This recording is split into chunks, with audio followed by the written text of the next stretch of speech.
Good morning again, everyone. Good morning, good morning, good morning. Welcome. Thanks for joining us.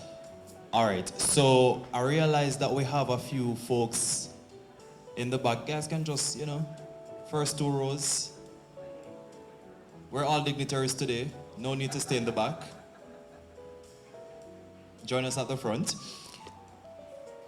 And I'd love to welcome you today because firstly, when I was called to moderate this panel, it was an immediate yes, because anything that has to do with amplifying and getting young people more accessible when it comes down to digital, when it comes down to anything that really looks at talent and emergence and, just investing and doing the work and hoping that we add to the pool of talent that Jamaica is really capable of producing, it's an automatic yes. I think where we're headed is, we're heading to a place now where if we don't start to innovate locally, we're going to have challenges.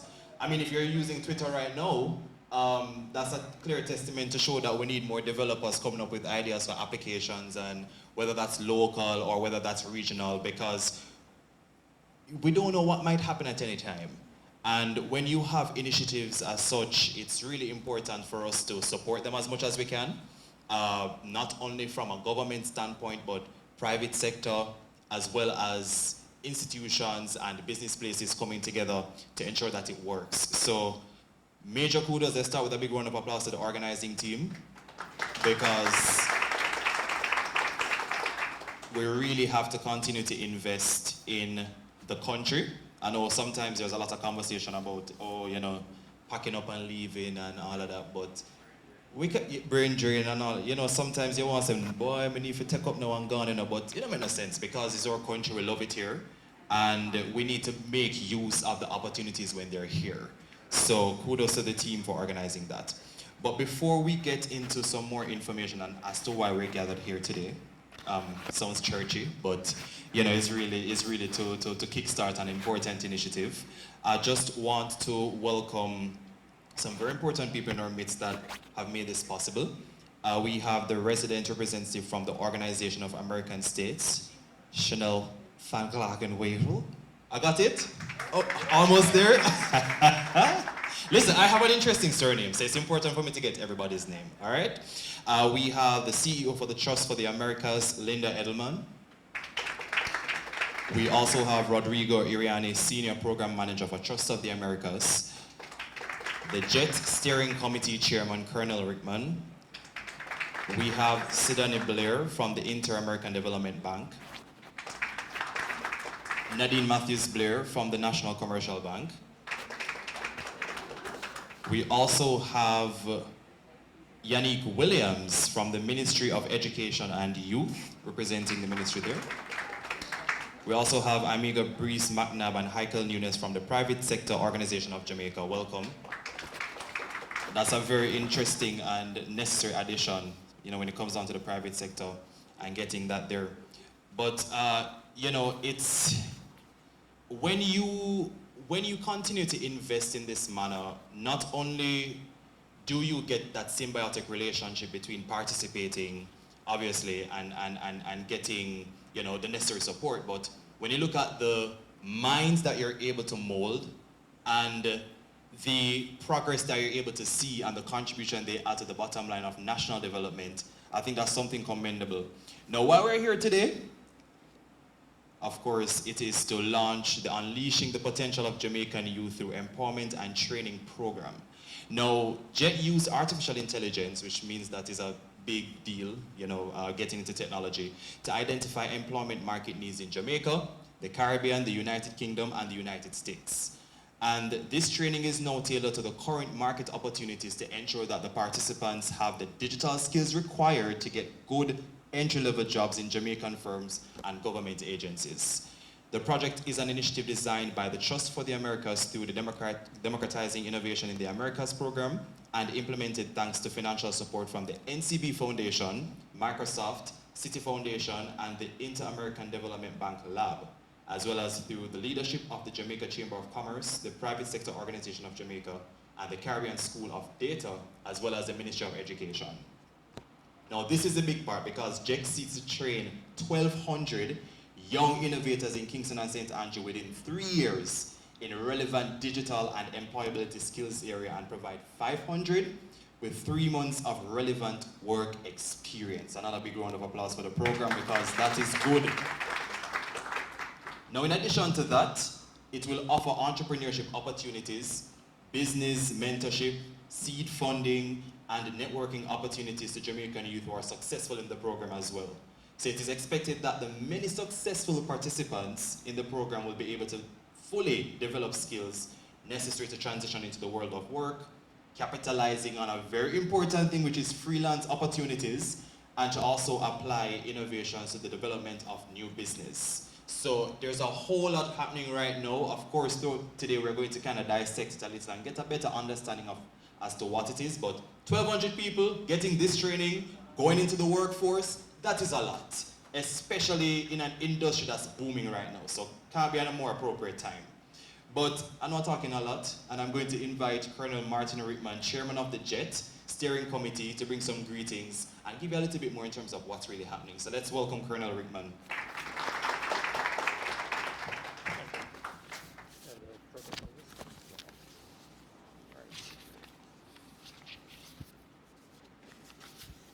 Protocol list.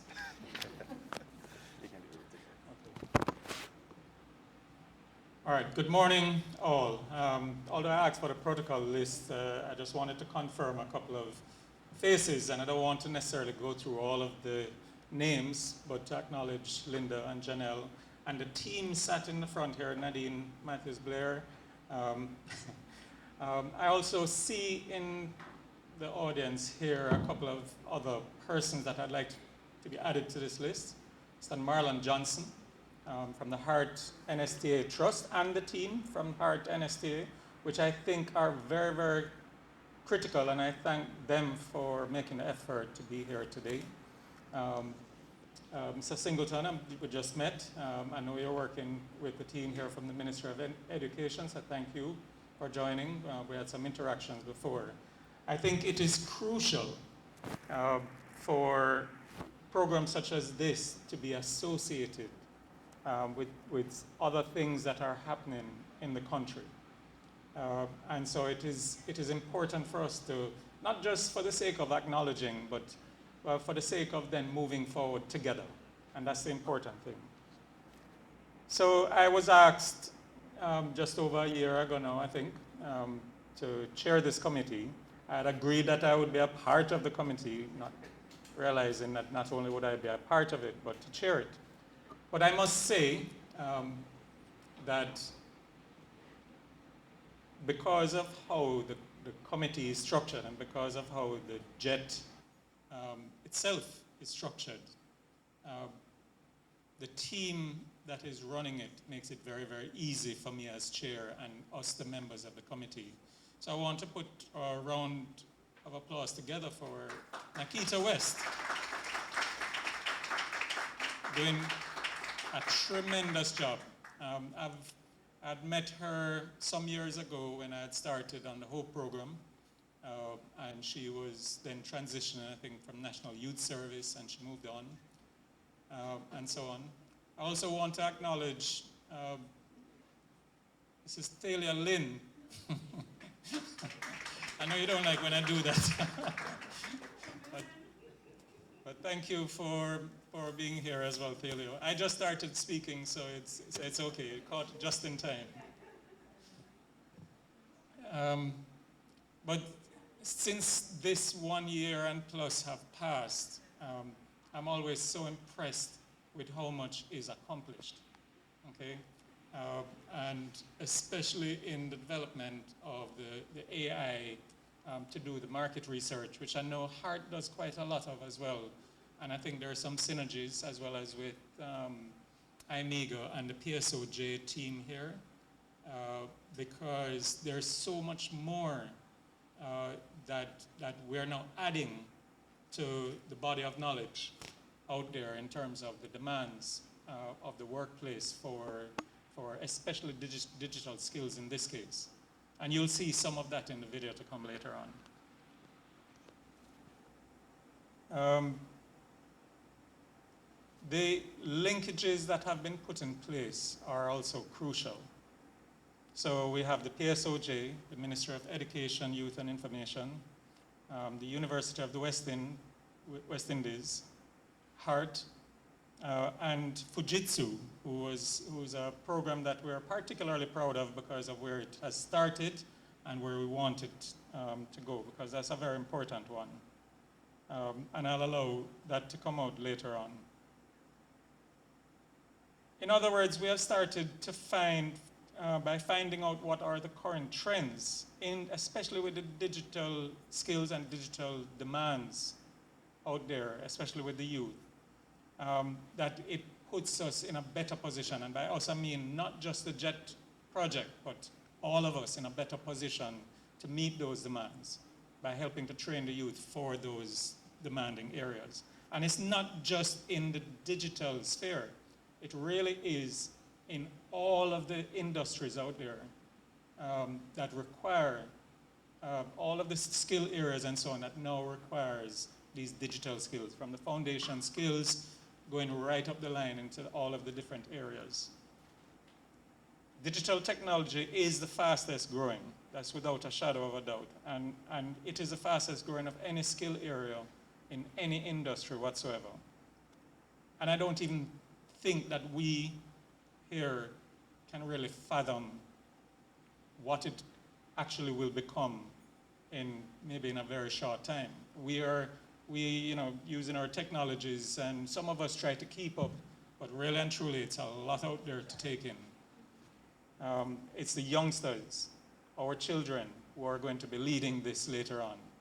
So the more that we're ahead of the game. And the important thing to remember in what we have done and what we have set up with this AI is that we're doing the research for now, but it's going to be continuous.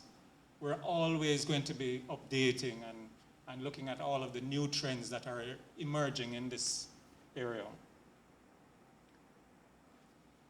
So although the young people, the youth, and by youth, generally when I speak of youth, I speak of the adult population of youth, so 18 and upwards, as opposed to the kids. And kids are one thing. But really and truly, the digital penetration, certainly in countries like Jamaica in particular, have not penetrated right across the board. Of the population of youth that is out there, the actual population of persons who have been exposed sufficiently to operate in that digital space is, and this is only a guess off the top of my head, in the lower numbers rather than being significant penetration. Yes, a lot of persons will have their smartphones and so on, but I don't think they really grasp a lot of the technologies that are available and are actually needed, particularly in the workplace. So what they know from using their smartphone is probably not enough to make them employable in that workforce. So the JET project seeks to address this by directed targeting the youth and also the businesses, hence why the PSOJ and the Chamber of Commerce is on this as well, and the associated different bodies.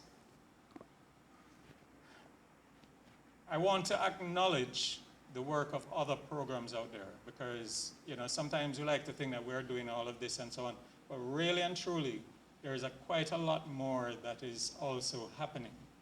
So the PSOJ is here. We had started a lot of the digital training through the HOPE program a few years ago. And I know some of that training still exists, especially through the HART NSTA Trust, which I'm really, really grateful for. The HART itself has a wide array of the different areas that they're promoting digital literacy within those courses. Project STAR, Amigo and Heikel Nunez is here. I think this is going to be a big one. They're doing a lot of the research level and trying to determine different areas. I'm also associated with Project Star, and I'm very proud of it. The NCB Foundation. NCB Foundation has been trying to push in a lot of things in that digital space. And no one of these, and that's just a few that I've mentioned, but there's no one of these programs, not even HEART, not any one of them can operate on its own. And we have to find the synergies so that, one, we don't trip over each other, trying to do the same things over and over, and two, that we coordinate so that Project Star don't have to do certain things, and project don't have to do certain things, because we have the synergies already perfectly lined up. The steering committee actually has on it the IDB, so thank you. NCB, Microsoft, Ministry of Education, Youth and Information, Jamaica Chamber of Commerce, University Hospital of the West Indies, and using my technology here. The JET project, it was already mentioned by the MC, will upskill the youth in the digital areas and then connect them to employers. Critical. I want to encourage all of our listeners today, especially businesses, to come join with the JET project. And through the JET project, have the linkages to these other programs that we're associating with. Okay, any employer that is out there, and I'm putting myself in that category because I'm now working in a particular new industry for Jamaica. And I think that this is something that we can achieve so much more by working together. So before I continue to ramble on, I know there's a lot of other really exciting things to happen. I know the panel discussion to come later on. I just want to say to all of you who are here present, thank you very much for coming out. Thank you to Linda, Janelle, and the team here, Nakita, Rodrigo, for really putting together a really excellent program. Thank you for the associated industries and the players that are involved, Ministry of Education, HEART, and so on. It is important. I welcome you all and enjoy the rest of your morning. Thank you very much.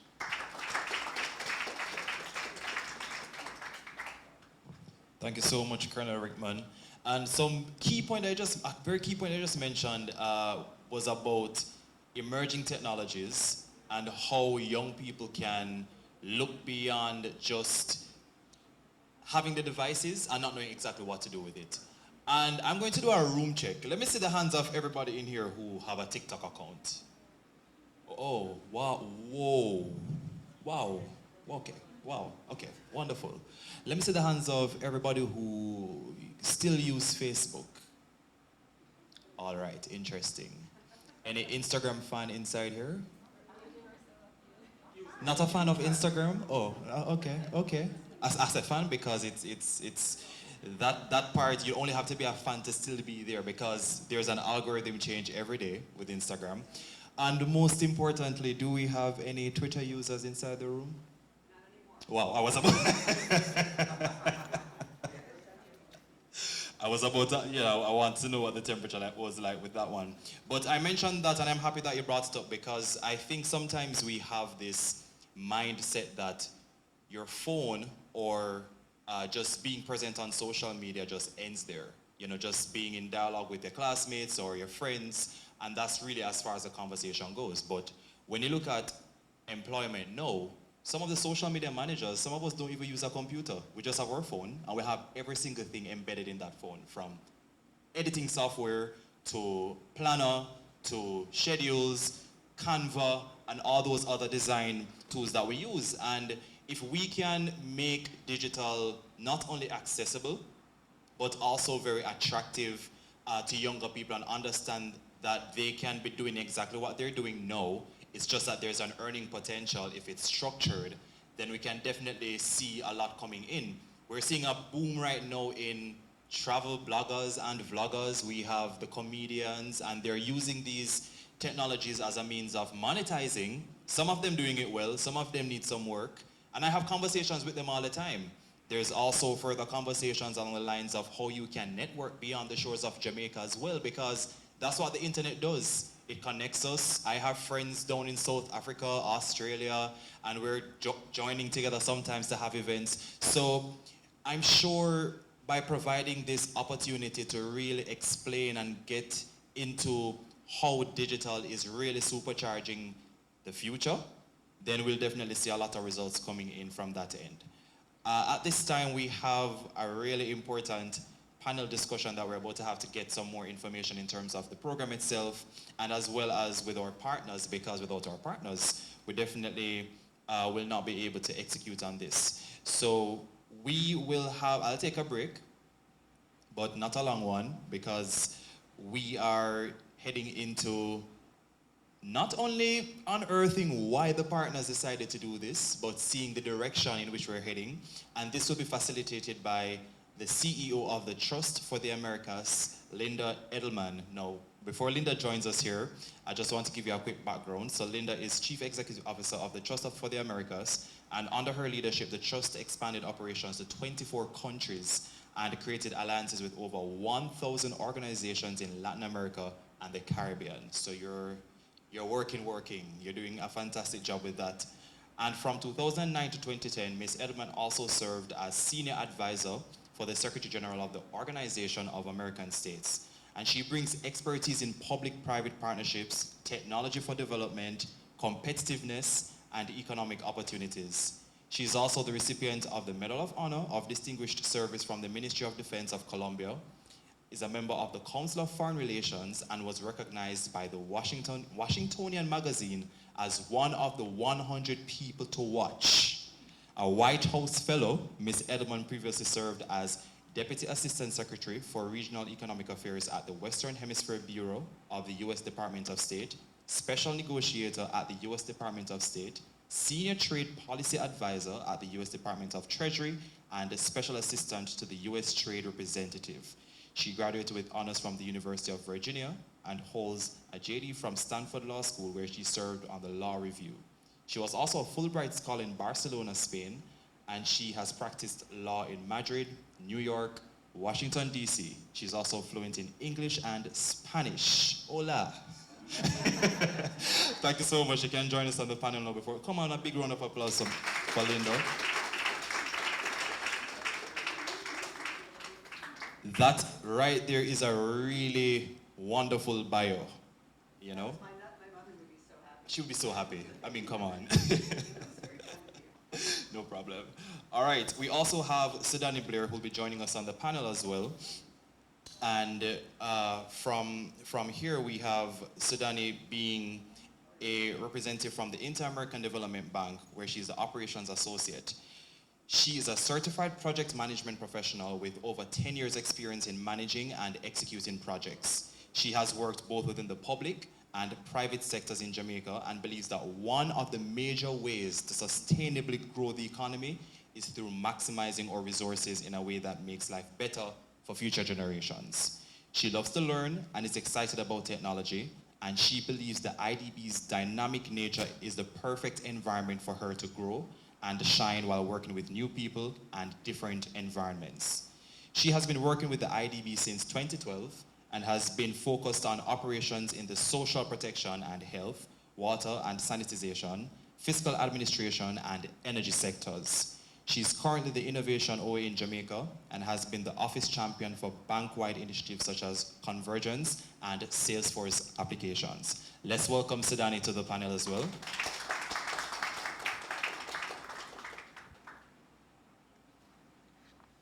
We have a very proper panel, you know, an exciting one.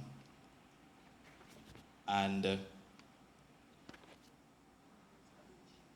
it further cements the importance of not only building partnership with local, but also global. You know, just reading Linda's bio, it brought into perspective so many areas where, when it comes down to growth, being focused on a multidisciplinary, approach really helps to not only build your career, but also share that with other people And just, touching on Sudanese as well, there's that aspect of it that focused on ensuring that you, while growing and building, you're not thinking of yourself, but you're also thinking of those around you and bringing that forward. Our next panelist, we have Nadine Matthews-Blair, leading lady in digital, admired by a lot of us in the industry. And Nadine has that big responsibility for driving the digital transformation across the NCB group of companies and leads the group's marketing and communications and enterprise information management functions. Her role as CEO of the NCB Foundation involves direct executive responsibility for the operations and execution of various corporate social responsibility initiatives undertaken by the NCB Group through the NCB Foundation. Her earlier work experience includes duties as Senior Associate at McKinsey & Company, Atlanta, Georgia, and Assistant Vice President at JP Morgan Chase in New York. Nadine completed her MBA at the Wharton School, University of Pennsylvania in Marketing and Entrepreneurship, and graduated cum laude from Binghamton University with a Bachelor of Science in Financial Economics. Ladies and gentlemen, let's welcome Nadine as well to the panel. I had a lot of fun reading out that bio because it's a very well qualified panel that's sitting right in front of us. So let us not take it for granted. They're also giving up their time. Otherwise, it's TED Talk prices we're talking about, getting this kind of information and knowledge. So another big round of applause for our panelists. Over to you, Linda. Okay. Thank you so much. That was a wonderful introduction. I'm always so impressed by the eloquence of the Jamaican people. You're terrific. Thank you so much for leading this discussion for us. It's really a pleasure to be here today. I haven't been to Jamaica in 2.5 years. It's one of my favorite places, and I'm so glad to be back. We're here today to celebrate and to unleash the potential of young people in Jamaica. So I'd like to start by just acknowledging the young people in the room and also the ones joining us online, and ask everybody to give them a round of applause. We're going to have you all working pretty hard pretty soon. I'd also like to acknowledge the private sector supporters and the multinational supporters who have made the project possible. Sudani is here from the IDB Lab, and of course my friend Nadine Matthews-Blair. So nice to see you. And I also would just like to, as an aside, mention this is an all-girls panel, so I think that shows progress. Very nice to participate in an all-female panel. I also want to acknowledge the team from the Trust here today. Already heard wonderful things about Nikita, Rodrigo, and Regina, I think should be in a room too. She just joined us a couple of months ago.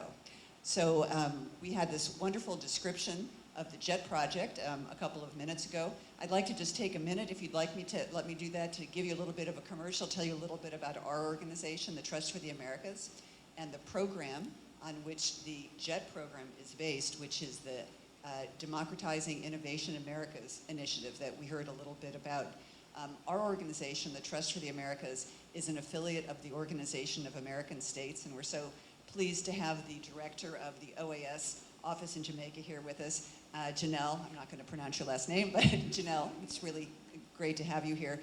The Trust has been operating for about 25 years, and one of our principal goals is to provide skills to young people so they can generate economic opportunities, they can generate income for themselves and their family, and we always work through alliances. So that's why I think this program is a really good example of alliances. We have representatives from the IDB, we have support from the private sector with NCB, the private sector of Jamaica is such an important support, and of course we're working with some of the universities here, which is going to be a terrific experience. The DIA program, which is a program on which this is all based, the idea of the DIA program was to give young people the skills and the content and access to collaborative spaces so they could take their innovative ideas and they could develop solutions to local problems and also sometimes start small businesses.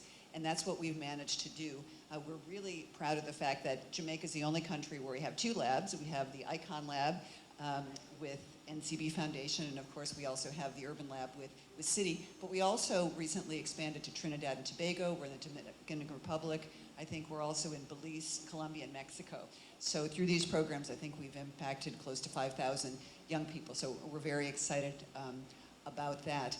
The JET program, what can I say about the JET program? So much was already described, but just a shout out to the supporters. I mean, I think the fact that we have international organizations like the IDB and the OAS represented, and we have domestic companies such important as NCB, and then we have multinationals like Microsoft that's coming in and that's giving us content, participating.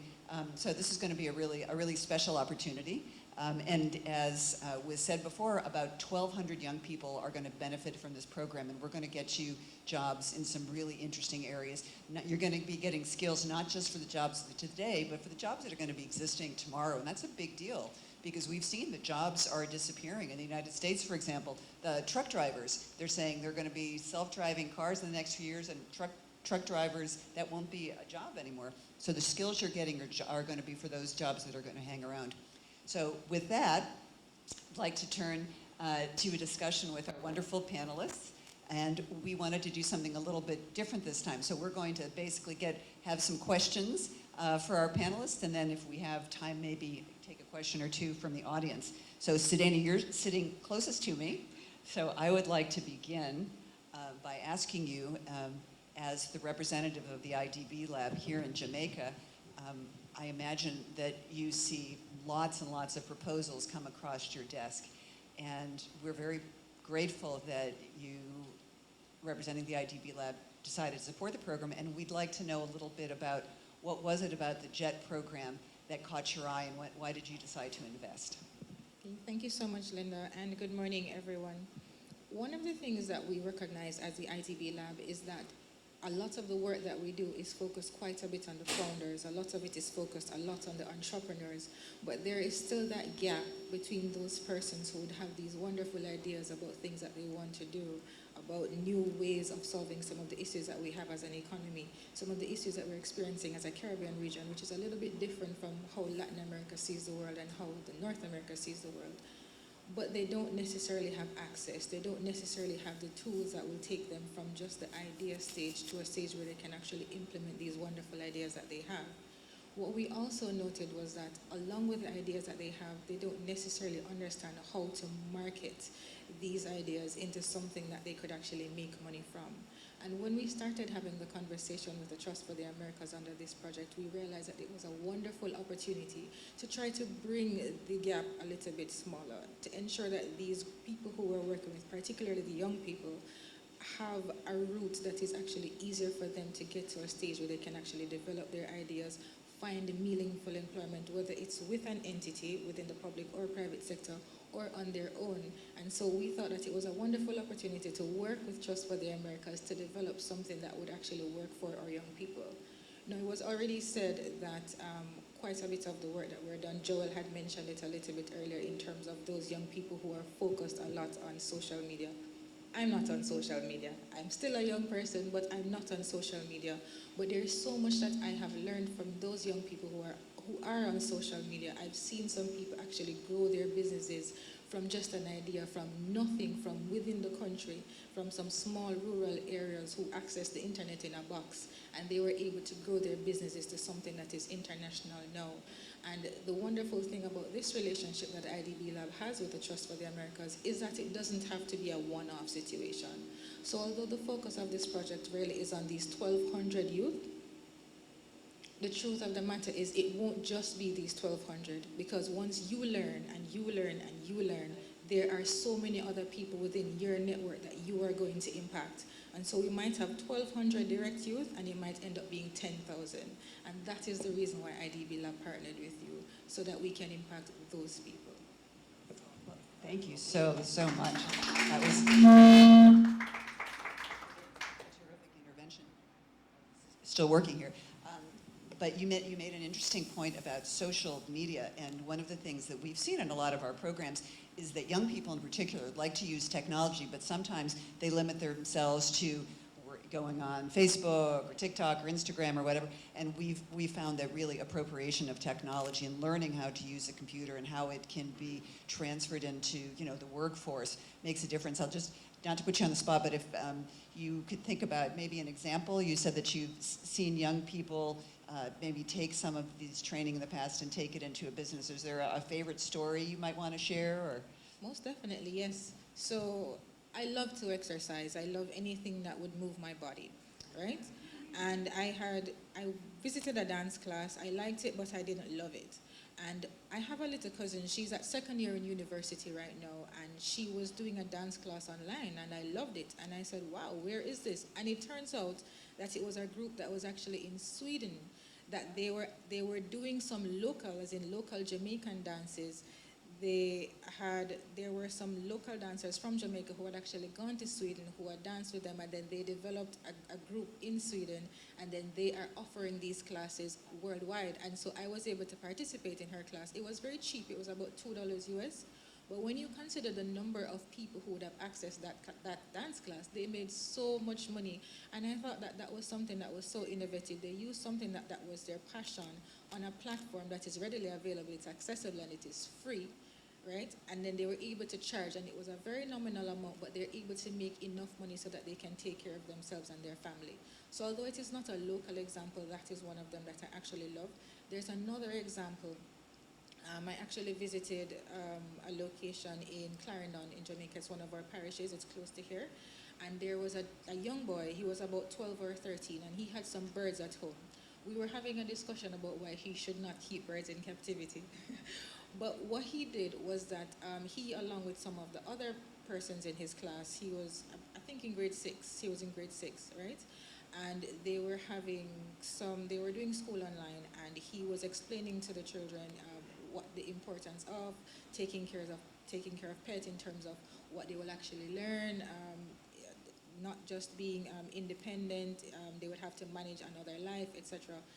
And he was able to create a business out of that. And so he has birds, and he has some other animals at home, and he actually takes care of those birds. And then other people from his class and from surrounding communities who know that he has birds actually come to him for some advice, and come to him for some training, come to him for some bird feed. And so where he lives, he's able to access different things that the birds would actually eat, different kinds of seeds, etc. And he started putting those together, and he was selling them. And so he created a business at 12, just by doing something that was online, where he was sharing with the rest of his class, and then he created a business, not knowing that he was creating a business. He was just doing something that he loves.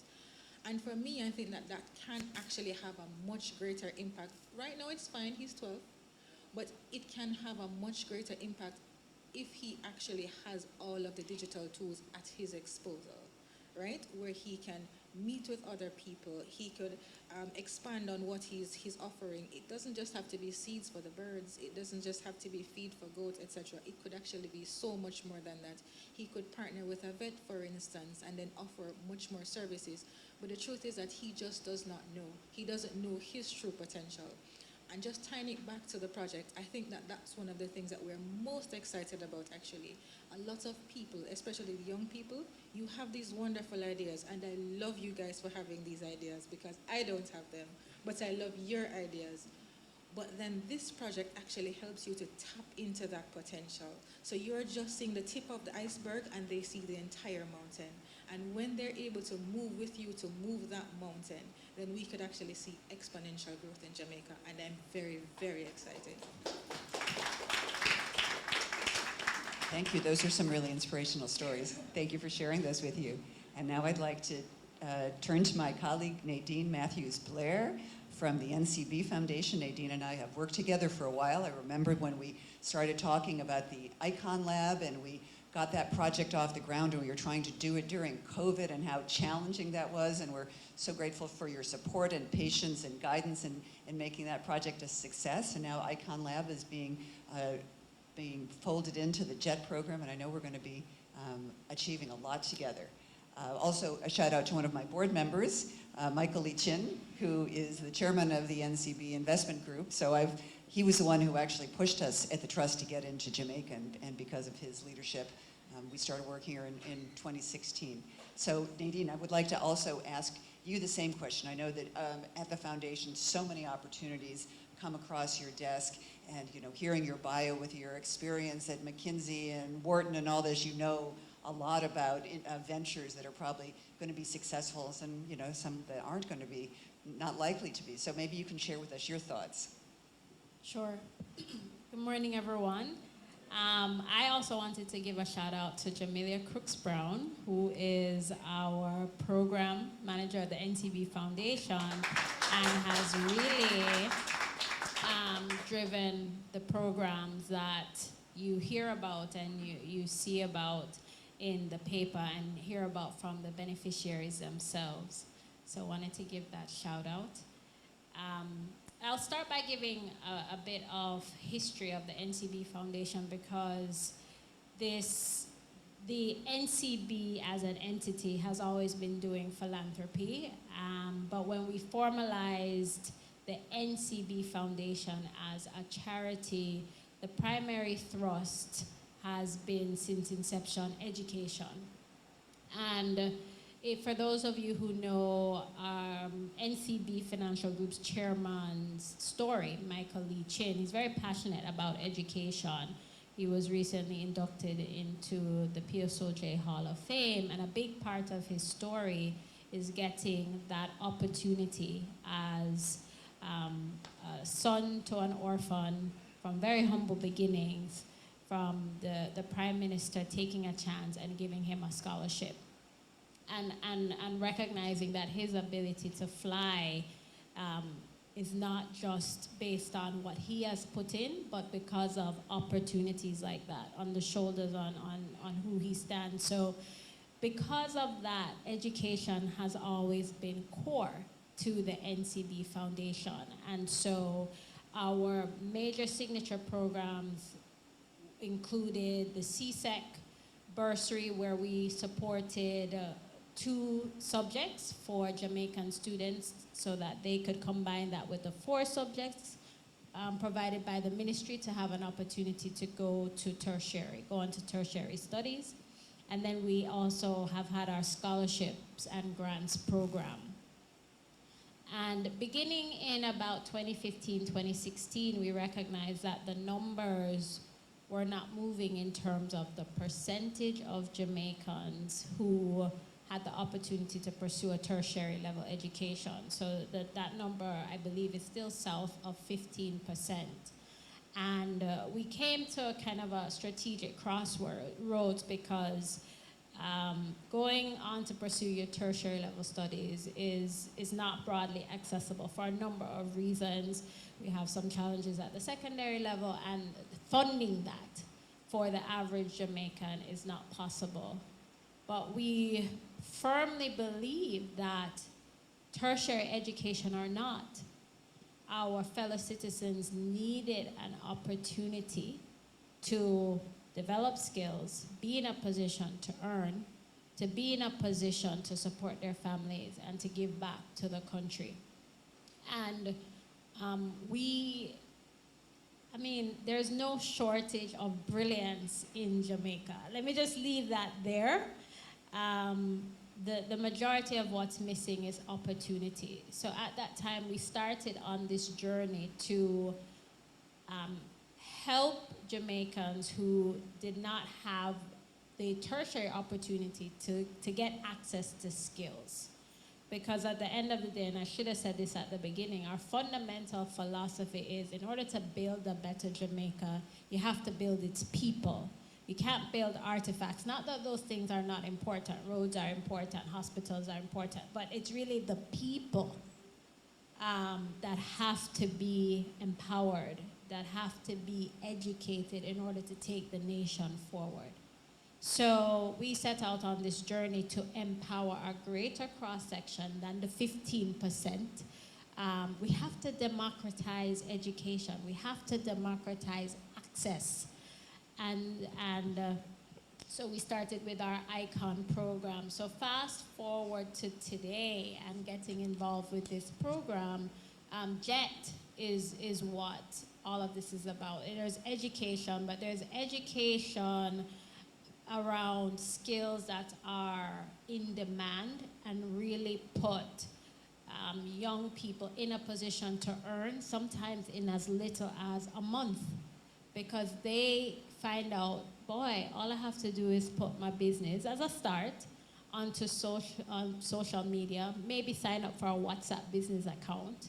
So it's wonderful that technology has been democratized. Now we have to overlay that with the democratization of skills access and get a greater cross-section. We're talking 80, 90% of the population in a position to earn, yeah, and not just survive, but really to thrive. And so that's what attracted us to the JET program, very aligned with the journey that we've been on. The other point I'll make is, one that Colonel Rickman made about ecosystem, because, Madam Chair and I had a lot of conversations around there's so much going on, we have to bring it all together, because we can't have all these programs in Jamaica competing with each other. And so it was kind of like divine intervention as well when this program surfaced, because it was like, yes, here is an umbrella to bring lots of different stakeholders together, who all have, at the end of the day, the goal of building a better Jamaica. We may have different individual niches, and that's fine, and that's encouraged, but how can we coordinate in some areas to make sure that the broader goal of building a Jamaica remains in focus? Oh, thank you for that. That was very inspiring. And you used words like thrive and empowering people, so much more than providing people a subsistence level of income, right? And at least we at the Trust, we work, and now I guess we're in 26 countries, and we found throughout the hemisphere that really digital tools and digital skills allow people to get those jobs that represent the future of work and that are going to be continuing. And I know that Jamaica is entering into this whole digital transformation process. So I just invite you to give us your thoughts about how you think the JET program will be involved in this process of the digital transformation of your country, Jamaica. I think the JET program lays a very strong foundation, because the organizations that are currently seeking to digitally transform, the number one challenge that you hear from them is not lack of technology, but it's lack of people to actually drive that transformation. And so it goes back to the point where you can't build a nation, you can't build a company without exceptional people. And so we have to move to a mindset where there is more to be gained from democratizing access. Because if we think back to throughout history, there's been a lot of focus on providing access to a small number. Yes? And that hasn't been unique to Jamaica. So it varies by country, right? But there's always like, you want to limit access. I can't speak for every country, but I know that it's very clear to me that that's not what's going to take Jamaica to the place where we all want to live and raise our children, because you cannot have people literally who are fighting for survival and then, expect that all will be well. And there are countries where that's not the norm. So, like a Denmark, things are not mutually exclusive. Like, everybody can be okay, and like it's okay to aspire for that. So I'm excited about this program, because at NCB we can't find enough talent.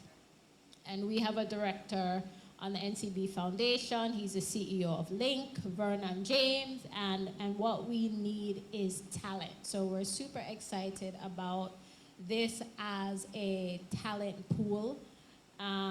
But we want to make sure that the young people don't constrain themselves. I represent a corporation, and there's nothing wrong with corporate, but I'm also excited about unleashing entrepreneurs who will produce things.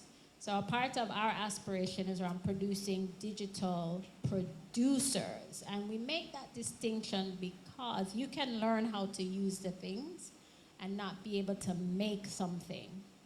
You're able to develop wealth and grow your income when you can produce something, create a business, create a product, and grow something. So we really want persons to become entrepreneurs, like my friend Kamal here, and grow a business. We want Mark Zuckerbergs, and we want, they can come from Jamaica. There's no constraint now, right? Because the technology has been democratized. So that's what I'm looking forward to in terms of the pipeline. And as my relative here, we both have the last name, Blair. That's Jamaica for you, but it's not just the 1,200, because, and I know at the foundation, I think the same is for the program. We're intentional about picking people who are going to spread the knowledge.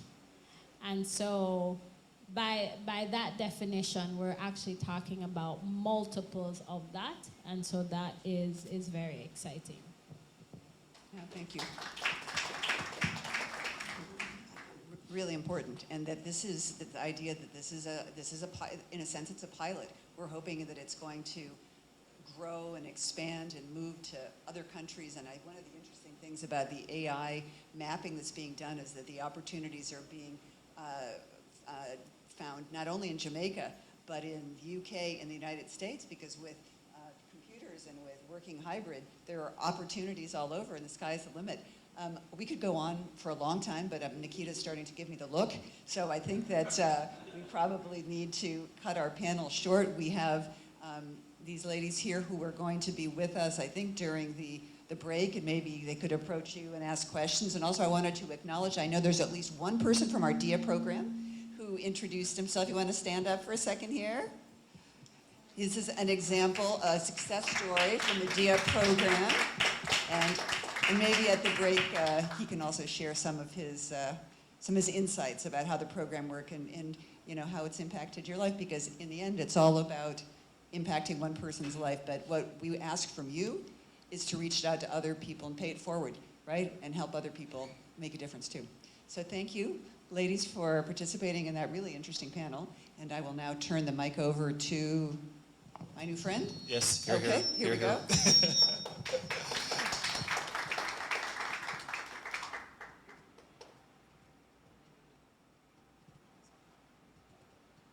Come on, ladies and gentlemen, another big round of applause for that one. Thank you so much, Linda, for guiding that panel. So many nuggets from that discussion. Most importantly, as Nadine mentioned, we also have our own people from the region who will be able to do greater things. And it's important for us to make that investment. Some other key points that I pulled out from that conversation as well is you touched on the business opportunities that comes with just thinking outside of the box. And I think that's important for us to push and foster. When it comes down to technology and it comes down to creativity, not everything seems palatable at first. At first try, it's like, what kind of idea that we're going with that, how is that going to earn money? How is that going to grow? What exactly is, who are you hoping to target? And the questions come and they come and they come. And sometimes it takes really that crazy idea to make some billions of dollars. And not only money alone, but also the impact that it can make and the impact that it creates. And that's testament to really just starting. One of the biggest struggles young people have, based on dialogue I have with a lot of them, is the fact that they're fearful of starting something because they're just afraid of failure. And we have to show up and let them know that it's okay to fail. All the time, it's okay to fail.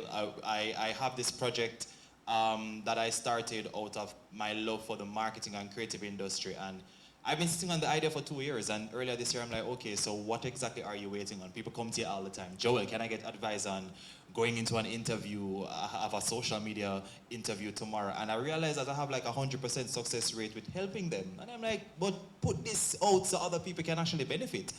And I launched a project called Project Mike, which aims to amplify local creators, marketers, etc.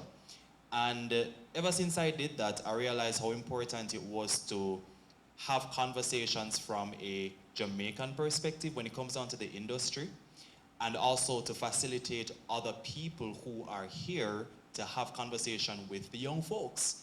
I got a really good brand to partner with us. We had a networking mixer, and coming out of that, we had 100 young people coming there just out of an idea I was sitting on for 2 years, and bringing 100 young marketers and creators in one space with seasoned people to learn a lot. Out of that came so many connections. not only were they able to learn from the veterans in the industry, but they were able to connect and network among themselves. I see people coming up with podcast ideas, I see people coming up with photo shoots and videos. And I mentioned that because I never knew the potential that it would have down the line, sitting and thinking, can I really contribute to the marketing industry in Jamaica? But sitting on an idea that is now doing so well. Younger folks have come to me, oh, they need mentorship. I'm like, well, if you're going to mentor you, need to come and volunteer with the project. And that's how we have that symbiotic relationship. But we'll have to get up sometimes and we have to provide that support. For some of us who are in the industry and leading in the industry, let us also tell them that it's fine to fail. There's nothing wrong with failure. You only become better. There's nothing wrong with that.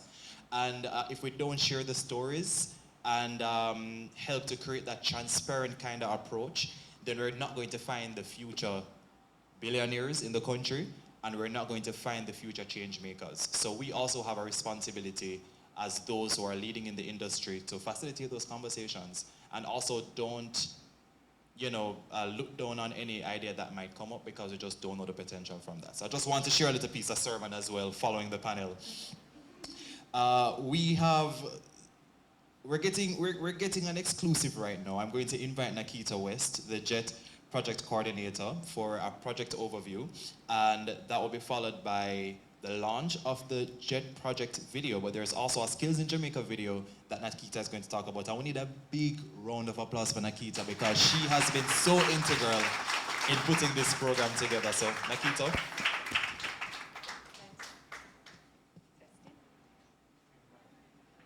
Testing. Here we go. Thanks so much, Joel. Good morning, everyone. Thank you all for being here. You're all very distinguished, so I'm just going to say good morning. You look very, very well. So I'm here to introduce the digital skills video. Now, the video that we have developed is primarily going to speak about the information we have found in Jamaica. This is really, really revolutionary. We're collecting real-time data on digital skills that are trending in Jamaica. We can collect it at the parish level. We have the data at the sector level. So now we can tell you, over the last year, from June to August, we know that in the manufacturing and tourism industry, for example, digital foundation skills is something that's needed as the priority in that area. Though generally, we are seeing web programming and app development as the major trend across Jamaica, the Caribbean, as well as the United States and the UK. Now, the video will speak about Jamaica. I won't go into any more details, just that we have this information, we have this platform. If you want to know about your business area, and I know, Colonel Rittman, we're going into the marine area. That's the only industry I think we're not collecting data on right now. But if you want to know, we also can provide that data for you as well. Just partner with us. So I'm just going to ask. Sometimes, these slide things happen. You just got to move a little thing right there. And here's the video. It's going to speak for itself.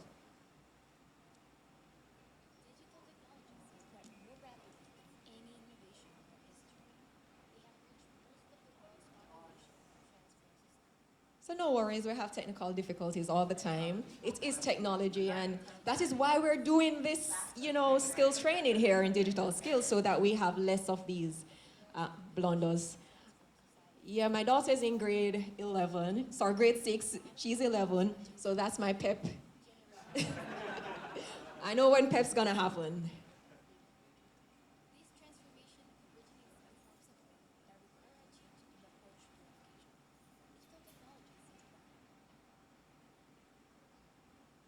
Right, so, in the parish level, we're seeing some data from what's happening in Montego Bay as well. Cybersecurity is something that's trending there.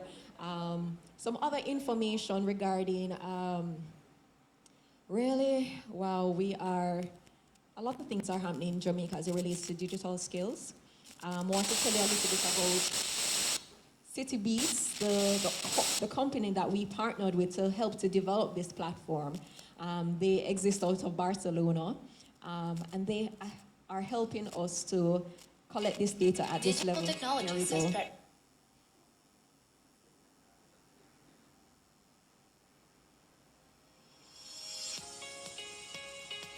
Digital technologies have spread more rapidly than any innovation in our history.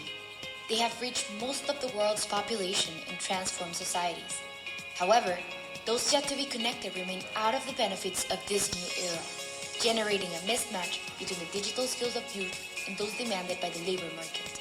This transformation originates new forms of work that require a change in the approach to education. So identifying skills demands is crucial to prepare youth for the future of work. The JET project developed a platform based on artificial intelligence specialized in active listening to citizens that analyzes open source data and social insights to identify labor market trends and the leading digital skills demanded in Jamaica. This valuable input allowed us to structure the curricula that will be offered to youth throughout the country. What digital skills does Jamaica need according to the artificial intelligence platform? First, programming, web and app development. Second, artificial intelligence. Last but not least, social media management. We also found out that there is a great interest in design, cybersecurity, digital foundational skills, digital image and video editing, digital business skills, software management, and data analytics. Thanks to this analysis, we have created a training curriculum of 15 courses strategically tailored to the highest demanded skills that respond to the real-time labor market needs.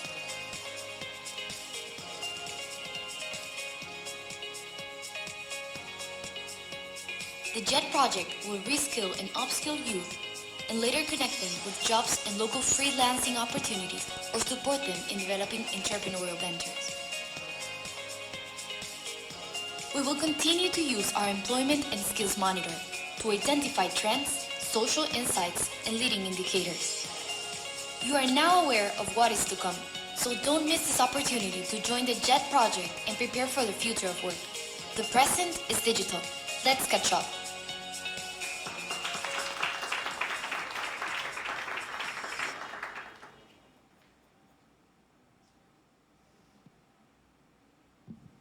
All right, good morning. Hope you enjoyed that video. It's great. It's working, yes. So I'll take some minutes to welcome you again.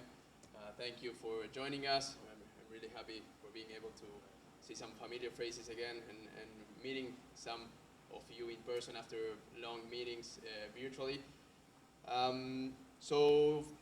Before closing, we will present a final video because I'm sure many of you are asking more questions about what is it JET, more details about the training, how we can register our company to get interns. So some of these answers, you will find them in the following video. And thank you again for joining us. Lynn already acknowledged some of our participants from the IDB Lab, our innovators, so you're an example for this project, and looking forward to keep in touch. You can find all the information as well in our website and share that around your networks.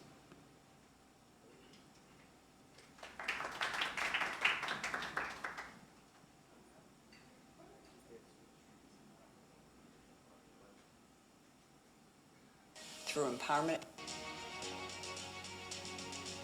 Hi, I'm Linda Edelman, CEO of the Trust for the Americas. I'm really pleased to announce the launch of the Unleashing the Potential for Jamaican Youth through Empowerment and Training Program, otherwise known as the JET program.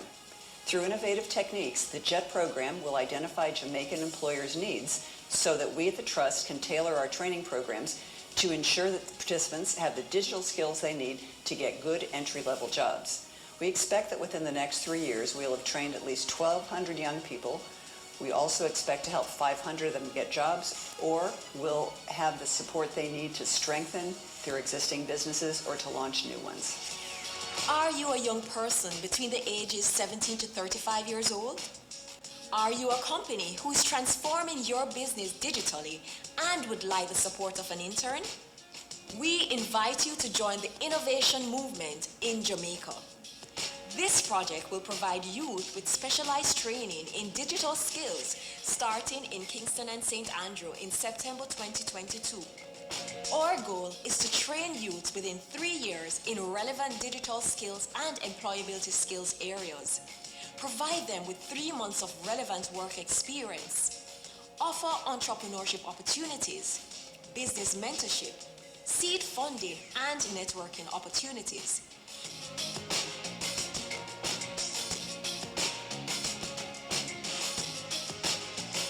Specialized areas will include introduction to innovation, entrepreneurship and artificial intelligence, web programming and app development, social media and web applications, cybersecurity, data analytics, and many more. If you're interested in being a part of the JET program, follow the instructions on the screen and in the description.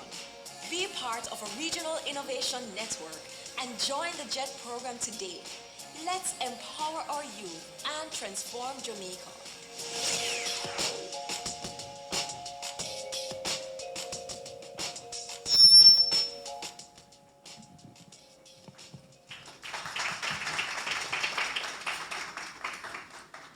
Thank you for presenting that. I know you saw on the screen, the call for that, but before we close off, there are also two small posters at the back that we'll be able to scan. So I don't want you to just see that come on the screen and think you escape. We're going to do some scanning before we exit the room on one end for participants who would love to get on the program, and also for those students who also want to sign up. So we'll scan the link, save them in our notes, and then we'll share them with the relevant persons. Of course, we have some endorsements coming in from two major players in the field as well, and which are both necessary for this partnership. We'll get endorsement first from the Ministry of Education, and representing the minister, we have Yannick Williams, who is Senior Director of Youth, Adolescents and Policy Division, and she will be followed by from the private sector of Jamaica, Amiga Breeze McNabb. So two very important parts of the partnership. I know you have been doing some tremendous work, Yannick, over the years. Really good to see you again. But also proving how valuable it is that when it comes down to just moving forward and getting programs off the ground, being able to come and commit and getting that governmental support is always key to any initiative. So let's welcome Yannick, and she'll be followed by Amigo. Thank you so much, Joel. It's good to see you again. Good morning. Resident Representative Janelle, I wish not to pronounce the surname. CEO Trust for the Americas, Linda Edelman. Rodrigo Irani, Program Manager, Trust for the Americas. Good to see you again, Rodrigo. JET Steering Committee Chairman, Colonel Ripman. It's a pleasure to see you again, sir. Sudani Blair, IDB. Yamil Busterman, to my good friend, Microsoft, welcome. Nadine Matthews Blair, NCB, and members of the steering committee, Talia Lynn, Amiga Breeze, McNabb, Heikel Nunes, PSOJ, Lloyd Distant, JCC, Dr. Maurice McNaughton, Dewey, CSOD, and other partners. A pleasant good morning to you. It's a pleasure to be here. It's an honor to be able to represent the Ministry of Education and Youth and offer endorsement of the JET project on behalf of our Minister, the Honorable Favor Williams, who sends her apologies for not being able to join us this morning. I gleam with pride today, and I'm extremely grateful that we have moved from a place of talk to implementation. As a culture, we're very big on talk, and we are good at concept and program development. And so today, it marks a very tremendous and life-changing experience when we can move from beyond talk and actually start to implement. For a very long time, we have been having conversations about how we should engage our young people, at-risk and unattached young people, in a very meaningful way.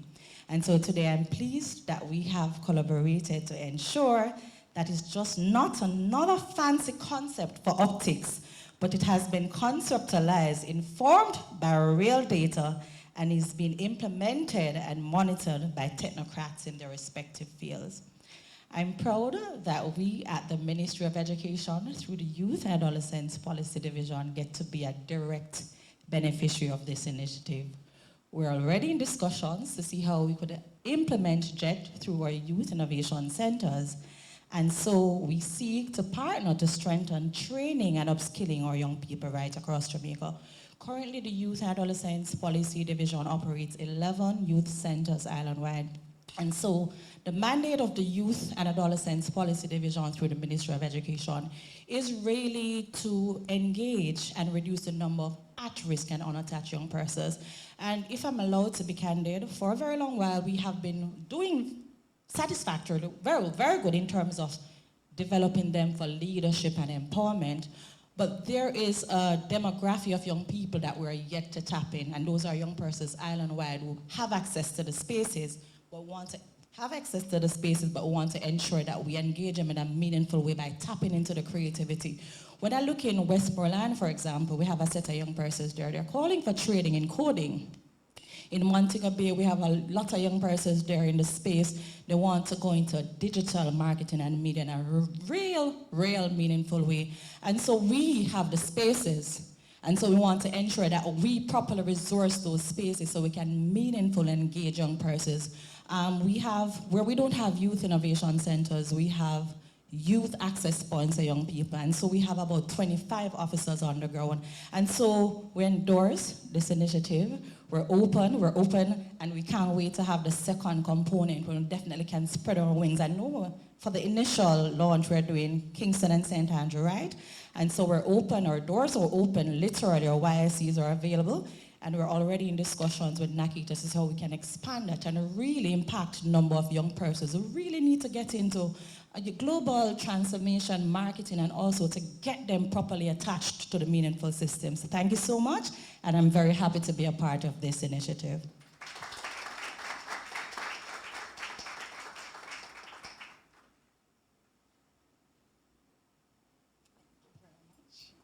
Good morning, everyone. So happy to be here. I mean, from everything that I've heard this morning, I can only sum up to say this is inclusive and equitable growth for our people through partnership and, most importantly, action. We're doing it, right? We're getting it done. So the PSOJ welcomes the opportunity to be a part of this dynamic and timely initiative that is poised to take our youth, the future of our country, to the next level. Today's launch of the JET project is in complete alignment with the mandate of the PSOJ, as we recognize that a skilled workforce is inextricably linked to the country's long-term economic growth. Further, we recognize that meeting our national development goals and being globally competitive requires us to take a collaborative approach.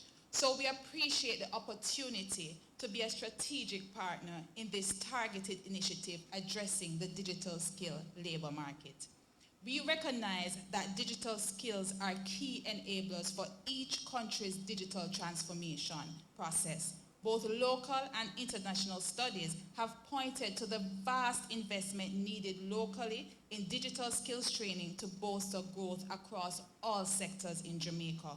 So while we have identified some worrying trends regarding youth unemployment and skills gap in ICT, the important thing is that with targeted interventions such as the JET project, we will not only be able to meet the gaps that have been identified, but also create new employment opportunities. I implore our private sector stakeholders to join in supporting this tactical initiative as we now provide solutions to challenge the gaps that we've identified in our labor force. The PSOJ continues to take a data-driven approach to addressing national issues, including efforts implemented through our community-led social and economic transformation initiative, Project STAR. And we believe that the goals of Project STAR will operate in harmony with these projects, such as JET. They are focused on equipping our young people with the skills needed to attain social and economic mobility. To our young people, I urge you to seize this opportunity. All indicators point to fast evolving digital society that will inevitably require advanced digital skills, knowledge, and capabilities. This is your chance to make an investment in yourself that will provide solid returns on the future you want. I am confident that as we work to eliminate this digital divide, the private sector will continue to be a willing partner in supporting initiatives that will allow our people to accomplish their greatest potential. Again, Thank you for having us, and we look forward to the excellent results coming out of the JET project.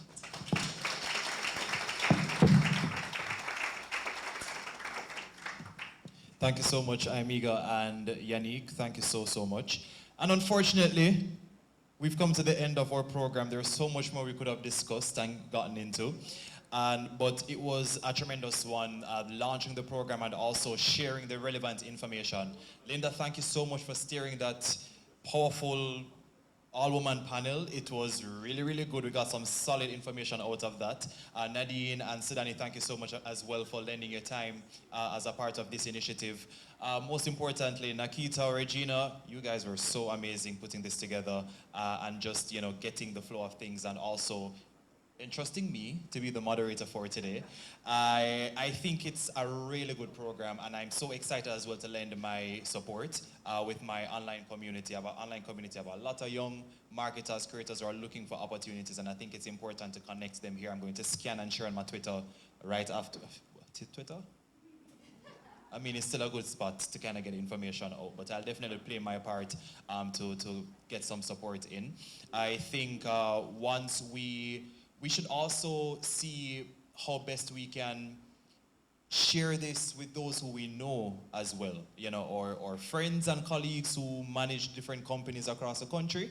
Let us get that down as well. And also let us also understand that even if there are opportunities outside of that structure of a business place, there are so many non-profits right now who are looking for support when it comes down to marketing their business and social and website and content and copy and all of that. So just keep an ear out for that.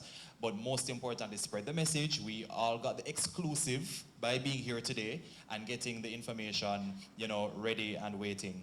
As a reminder, I just want to point you to the direction of the two posters at the back there, the JET posters, the barcodes. So there are different types. One of them will lead you to a page that talks about the internship, the provision of the internship, or you can scan another one to be a participant, or you can also take a photo, which is the highly recommended one. We have about 30 people in here, so that's 30, and each of us at least have 100 followers, so that means we'll reach, somebody can do the calculation, I'm not really good with the mathematics, but you can also take a photo and share with persons who would be interested or who could benefit as well. So coming out of here, we're the first hand of ambassadors who will share the message of the program. And in closing as well, we will have a short mingle for you to, of course, scan, but we also have some refreshment. And of course, we end things great, so we have a saxophonist, Barbara Branford Witter, who will be entertaining us throughout the mingle. But first point of duty is to go and scan, then we go and eat, and then we chat as well. But most importantly, let us support the program as much as we can. Let us get the word out. It's a tremendous opportunity. And thank you so much for attending. Thank you so much for being attentive. And thank you so much for the work that you're about to do in getting the word out of the program. To the organizers, big thank you. And I think we'll have some final words coming in from Nakita. Very unorthodox, but it's a closing. But John Claude, who is a beneficiary of the Dear Urban Lab, is very moved to want to say something. He is a young entrepreneur, and he wants to say something to all of us. Thank you. Good morning. Yeah, still morning. Good morning, everyone. I think this is the perfect chance to say thank you to all the stakeholders. I am a direct beneficiary of the Dear Lab. I'm quite young. I'm 20 years old. However, through the Dear Lab program, I've been able to stand on the shoulders of really some industry experts. It has catapulted into just a stream of growth, and I just really want to say thank you to all the stakeholders. I'm looking forward to more results from this program and directly from the youth demographic. Thank you to everyone here, and just thank you for making this possible.